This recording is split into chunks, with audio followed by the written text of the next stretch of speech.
In this segment of our program, we're continuing our discussion of Dave Hunt's new book, Judgment Day, Islam, Israel, and the Nations. And Dave, last week, as you remember, we were in Chapter 2, titled Hatred's Final Solution, and we were explaining the only rational basis for anti-Semitism, which I'm sure surprised more than a few of our listeners.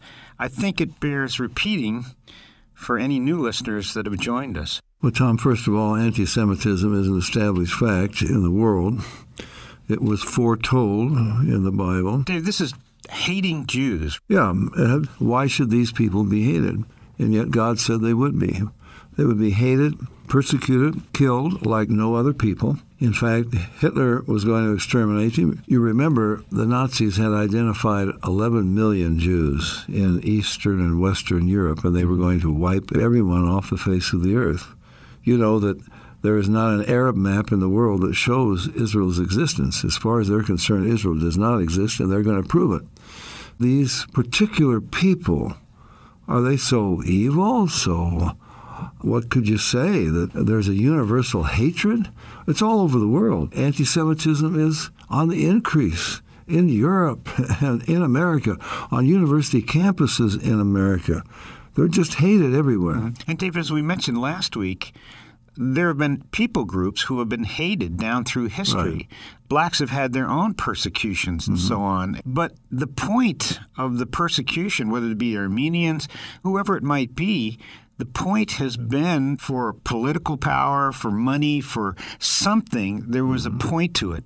Right. But no one's been able to, as the way the world thinks, come up with a point as to why the Jews have been persecuted. Well, there's only one point, and that is to exterminate them, so that the Jews are the only ones who, for their own sake, just to get rid of them, have been persecuted and pursued like this around the world. Okay, so what then is the explanation? Either these people have some mark on them, they are so vile that they deserve to be hated, or there's something else involved. And the only rational answer that you can come up with is it's satanic. Well, is that fanaticism? No, it's logical, because the Messiah would come through the Jews. So if Satan could destroy all the Jews, no Messiah. He's won his battle with God, because the only way Satan would be defeated, who deceived Eve, and Adam wasn't deceived, but he went along with it. So now he destroyed the human race. Sin came into this world. Man is separated from God. He's under God's judgment. And Satan would have destroyed this whole world, or he would have taken it over. They became his followers, like Adam and Eve did. Well, God is going to have to become a man, come to this earth. He never ceased to be God when he came to this earth. He doesn't cease to be man. So the one and only God-man. The Messiah. The Messiah. That's who the Messiah would have to be. He would have to be man in order to properly represent mankind. And of course, the Messiah is the Hebrew, but the Greek is Christ. Right. He would have to be man. In order to represent man, he would have to be God in order to pay the infinite penalty. So he would have to be God, man, and one. And this is what the Bible says. Unto us a child is born, unto us a son is given. The government will be upon his shoulders. His name shall be called Wonderful, Counselor, the Mighty God, the Everlasting Father. So Isaiah chapter 9, verses 6 and 7 foretold it, as did other scriptures. The prophets foretold God himself is going to come to this earth as a man. So what must Satan do? He's going to be a Jew. He doesn't step off of a UFO and say, voila, here I am. He has to have a history. He has to have a real relationship to mankind, to some group of people. And the Bible foretold that he would be a Jew, descended from Abraham, Isaac, and Jacob, a descendant of David, because he is going to reign on the throne of his father David. So then, if Satan can wipe out all Jews, no Messiah, he's won his battle with God. Okay? He is beyond reach of God's judgment. Well, as a matter of fact, Christ came. We know that because he fulfilled all the prophecies. Nobody else did it. And I think I have either a chapter or a section in the book. How many candidates are there for Messiah? Well, one of the prophecies, Daniel 9, the Messiah would ride into Jerusalem on a donkey 69 weeks of years from the going forth of the command to rebuild Jerusalem. You get that in Nehemiah 2. That was A.D. 32, April 6. Now, how many people rode into Jerusalem on a donkey on that date and were hailed as the Messiah, and 4 days later crucified as the Scriptures foretold? You've only got one candidate for Messiah. I mean, you can't explain it away. So the Messiah came. He defeated Satan on the cross. How? By paying the penalty for our sins. He suffered in our place the full penalty that God's infinite justice required. And when he had completed that on the cross, he said, "It is finished," tetelestai, paid in full. Okay? So Satan's been defeated, so the Messiah has come. So is that the end of the battle? No, because the Old Testament prophets foretold again and again, literally hundreds of times, and we go into these prophecies in the book, Judgment Day, that the Messiah will return. This is the second coming. This is not the rapture, when he takes his own, the church, all believers, out of here before he brings judgment upon this earth. This is the second coming, when he comes in glory and power with the church, with his bride, to rescue Israel in the midst of Armageddon and to establish his kingdom on the throne of David.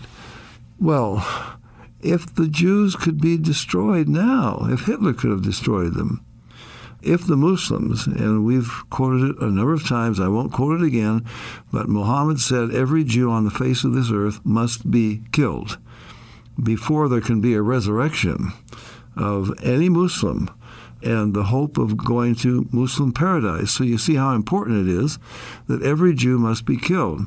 If all Jews could be killed, then God has been proved to be a liar.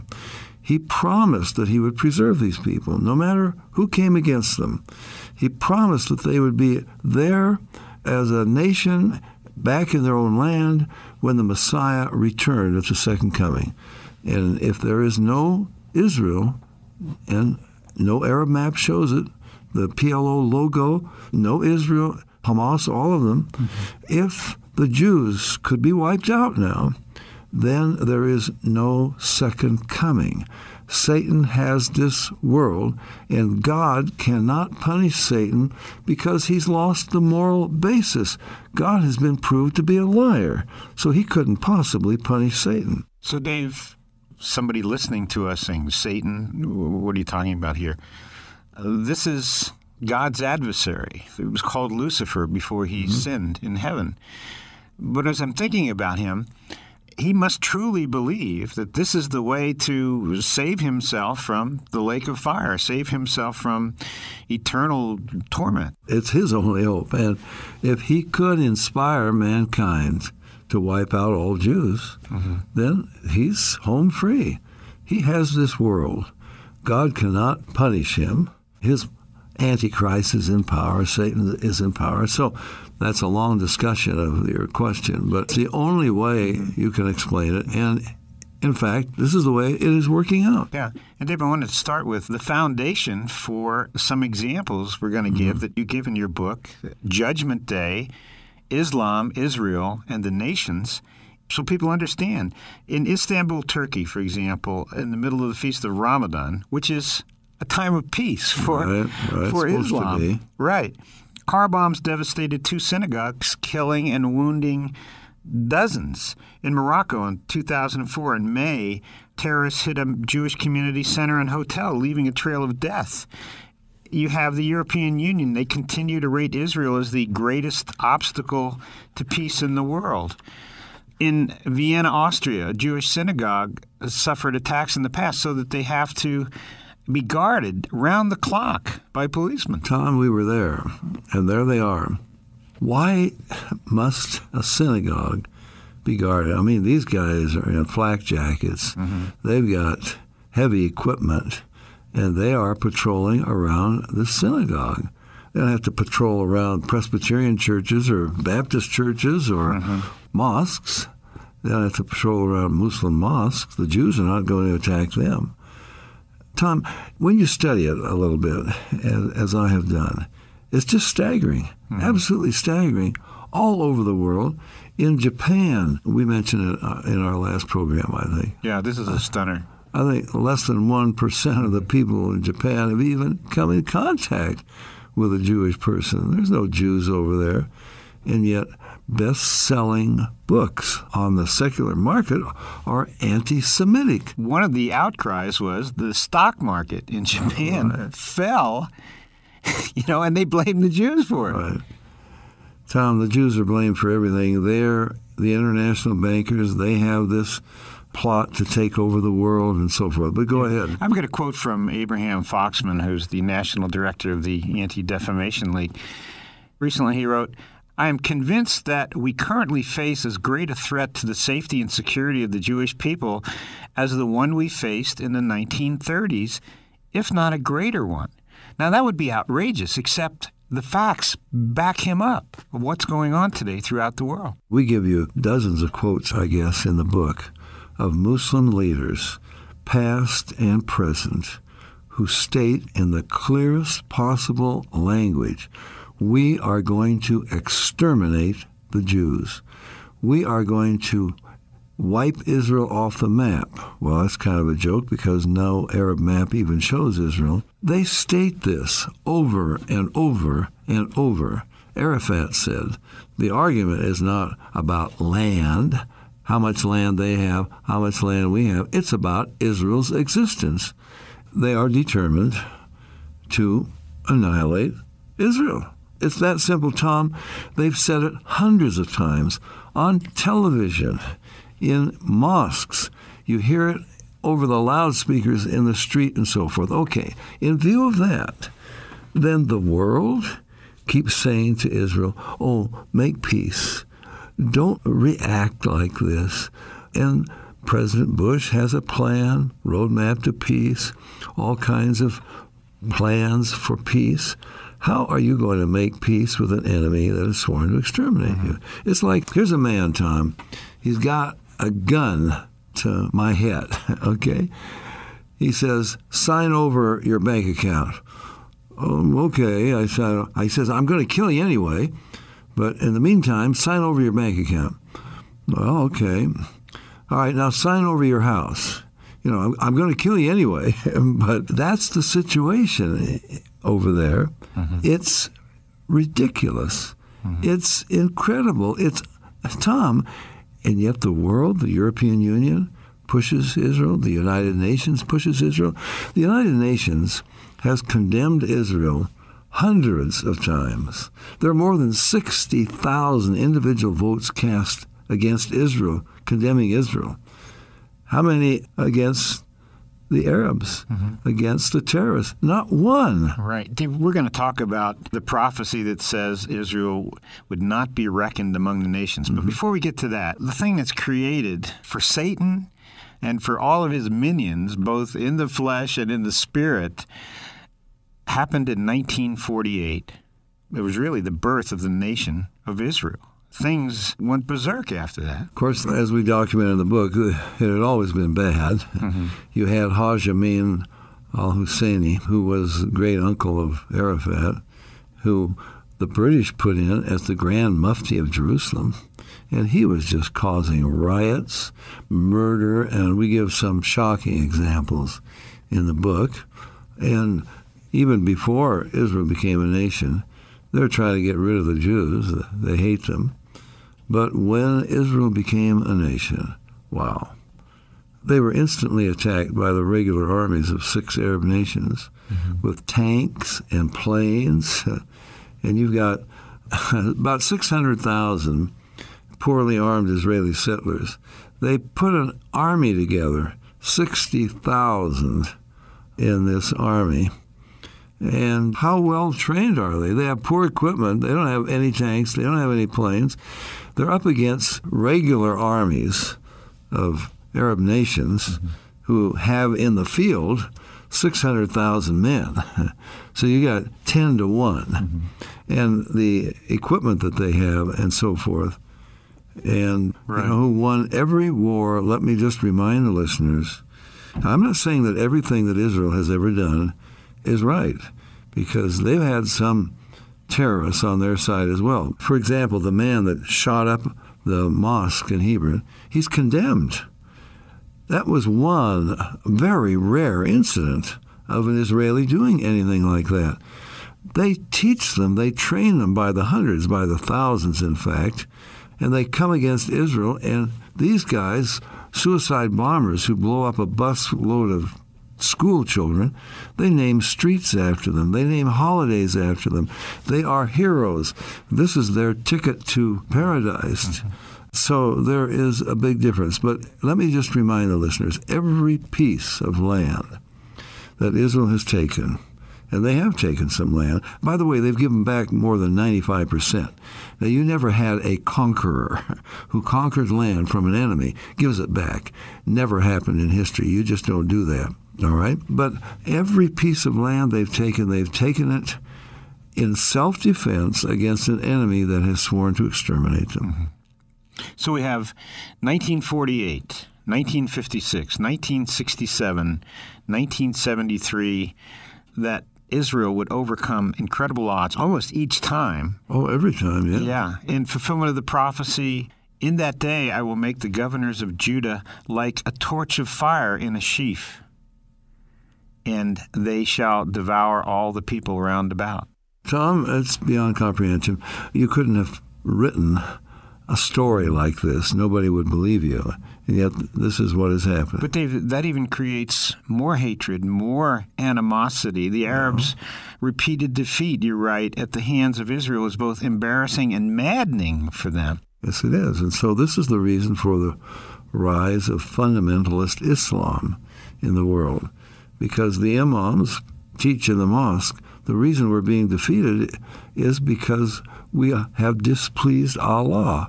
We have left real Islam. We're acting like Westerners, dressing like Westerners, going to their movies and so forth.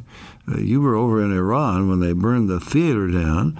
You got all this Western influence. We've got to get back to real Islam. That's what the Taliban were. You've got to dress like Muhammad in the 7th century. You've got to eat like Muhammad. You've got to act like Muhammad. The women have got to put this burqa back on, the veil, and so forth.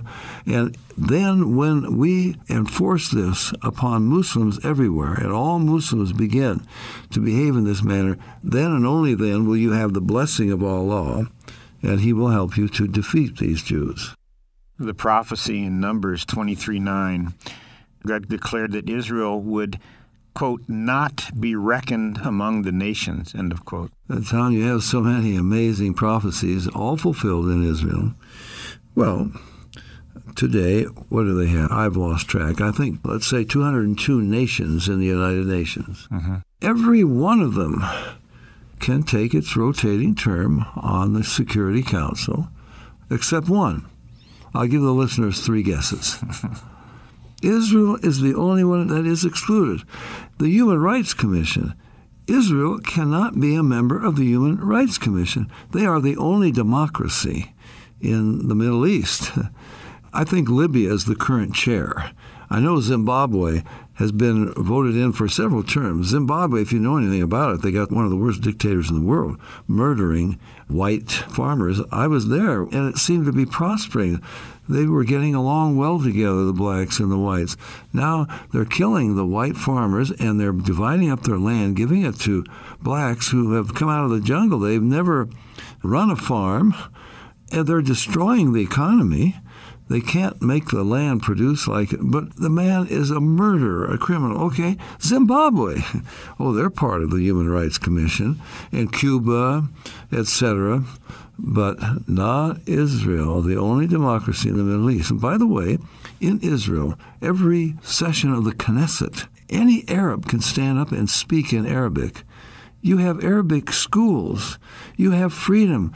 Arabs can be members of the Knesset in Israel, but they can't be part of the Human Rights Commission. Israel cannot be part of the International Red Cross.